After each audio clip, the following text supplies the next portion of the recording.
बांकेलाल और यक्ष कुमार।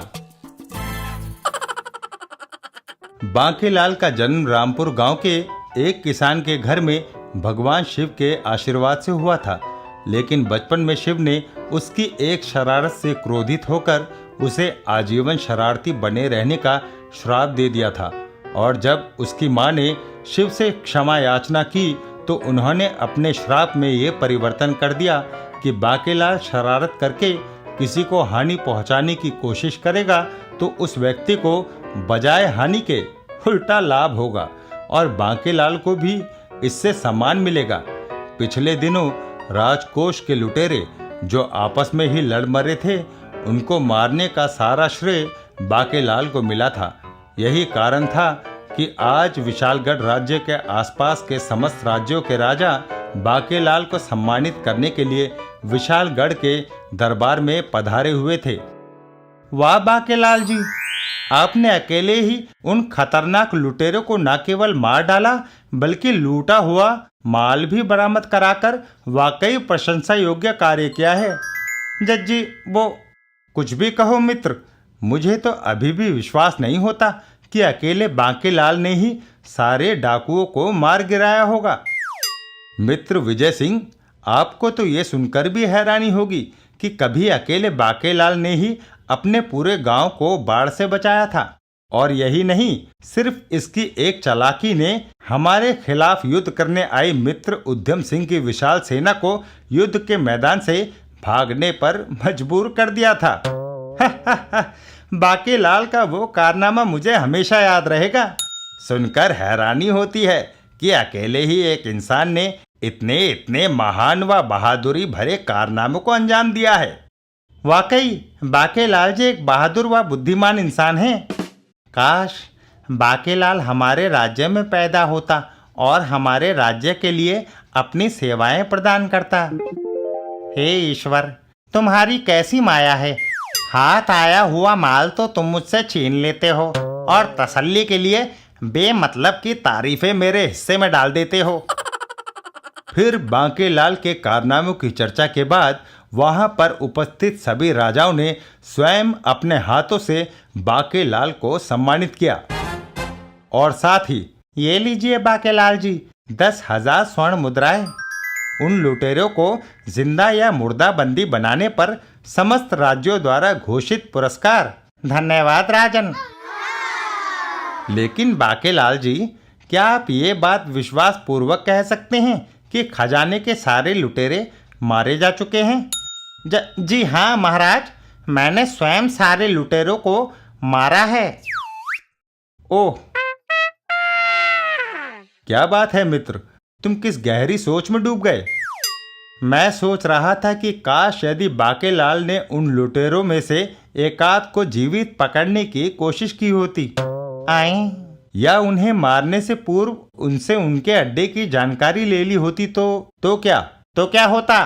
तो शायद हम उस खजाने को भी ढूंढ निकालते जो लुटेरे पहले उधमपुर, रूपनगर, शक्तिनगर व अन्य राज्यों से लूट चुके थे। ओह, बात तो आपकी ठीक ही लगती है, लेकिन अब किया ही क्या जा सकता है। हाँ, अब किया ही क्या जा सकता है। हम में से कोई भी तो उन लुटेरों के अड्डों को जानता नहीं। मेरे ख्याल से तो हमें अपने अपने राज्य में ऐसे स्थान की तलाश करनी चाहिए जहाँ की उन डाकुओं का अड्डा हो सकता था। हाँ, अब इसके सिवाय और कोई रास्ता भी नहीं। इसी के साथ वह सभा समाप्त हो गई।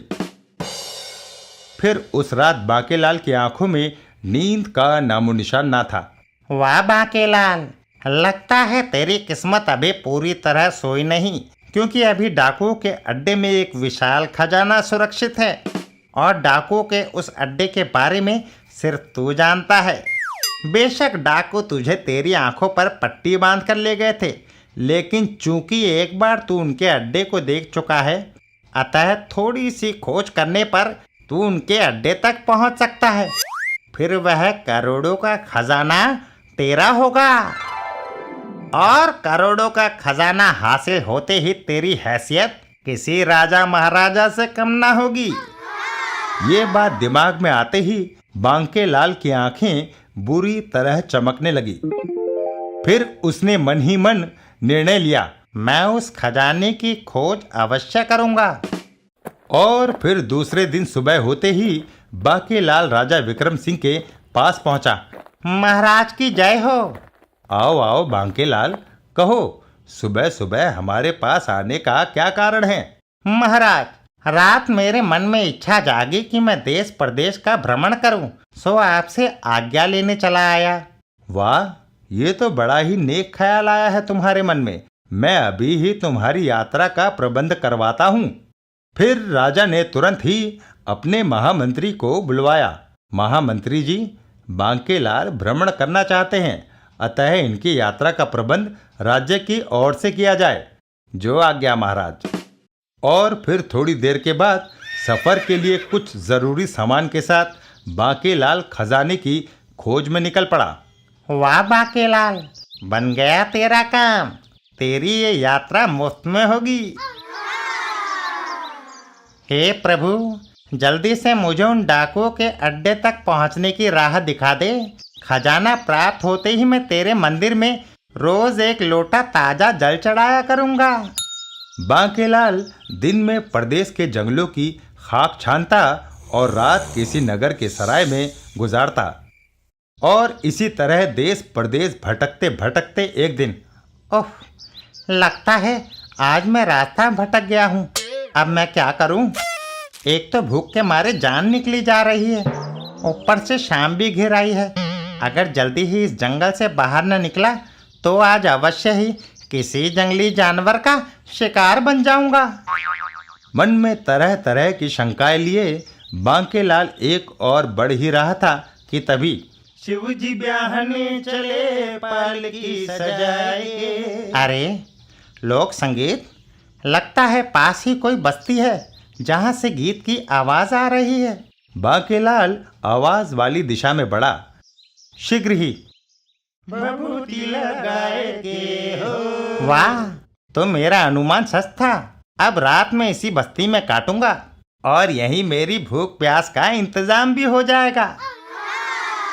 फिर जब वह बस्ती वालों के बीच पहुंचा तो, अरे भाई, तुम लगता है कोई परदेसी हो। जी हाँ, मैं एक मुसाफिर हूँ और रास्ता भटक जाने के कारण आज यहाँ आप लोगों के बीच में हूँ।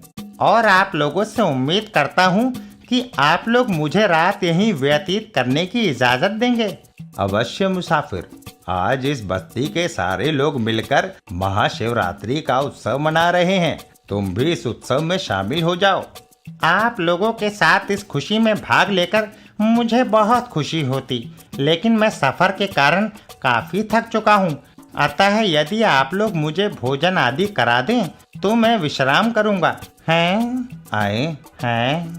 बांकेलाल के मुंह से भोजन शब्द सुनते ही बस्ती वाले एक दूसरे का मुंह देखने लगे। क्या बात है भाइयों, क्या आप लोगों ने कभी भोजन शब्द नहीं सुना या इसका मतलब नहीं जानते?